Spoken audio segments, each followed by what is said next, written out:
வணக்கம். நான் தமிழ்நாட்டிலிருந்து ஃபிஜி நாட்டில் வந்து லம்பாசா என்னும் நம்ம தென்னிந்திய சன்மார்க்க சங்க பள்ளியில் தமிழாசிரியராக கடந்த 6 மாதமாக தமிழ் சொல்லி கொடுத்துட்ருக்கேன்.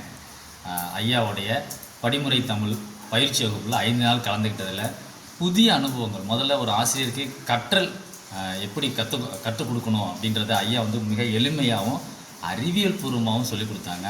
அதுக்கு ரொம்ப நன்றி. முதல்ல அது எங்களுக்கே புதிய ஒரு அனுபவமாக புது ரத்தம் பாய்ச்சினது போல் இருக்குது. இந்த உடலுக்கு புது தெம்பு கொடுத்துருக்காங்க ஐயாவுக்கு. அதுக்காக 2வது வணக்கம். ஐயாவுடைய இந்த படிமுறை தமிழ் ரொம்ப அறிவுபூர்வமாகவும் அனுபவபூர்வமாகவும் அறிவியல் பூர்வமாக இருக்குது. முதல்ல அவங்களுடைய தொல்காப்பியத்திலிருந்து அந்த திருக்குறளுடைய உண்மையான பொருளை வந்து ஐயா சொல்கிறாங்க. இதில் இவ்வளோ உரையாசிரியர்கள் எழுதியிருந்தாலும் அந்த ஐயாவுடைய பொருள் தான் உண்மையானதும் சரியானதும் கூட ஏற்றுக்கொள்ளக்கூடியதாக இருக்குது. அதற்காகவும் ஐயாவுக்கு ரொம்ப நன்றி சொல்லிக்கிறேன். இந்த படிமுறை தமிழ் 5 நாள் பயிற்சி வகுப்பு எங்களுக்கு ரொம்ப உதவியாகவும் ஊக்கம் தந்ததாகவும் இருக்குது. ஒரு மிகப்பெரிய கண் திறப்பு கிடச்சிருக்கு.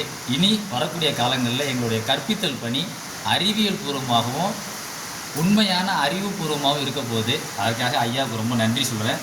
ஐயா வந்து இந்த ஒரு சிரமம் பார்க்காமையும் கனடாவிலேருந்து வந்து இங்கே ஃபிஜி நாட்டில் இங்கே பெனாங் சங்கத்தில் ராக்கியில் 5 நாளாக எங்களுக்கு பயிற்சி கொடுத்துருக்குறாங்க. அதுக்காக ரொம்ப நன்றி. ஐயாவுடைய கற்றலுக்கும் கற்பித்தலுக்கும் ரொம்ப நன்றி. நான் அந்த படிமுறை தமிழை அவசியம் நான் பயிற்சி வகுப்பில் கலந்துக்கிட்டதை மாணவர்களுக்கு சொல்லிக் கொடுத்து நான் அவர்களையும் அறிவாளியாக்குவேன். தமிழ் மொழியை பேசுகிறதுக்கும் எழுதுறதுக்கும் வச்சுக்குவேன்.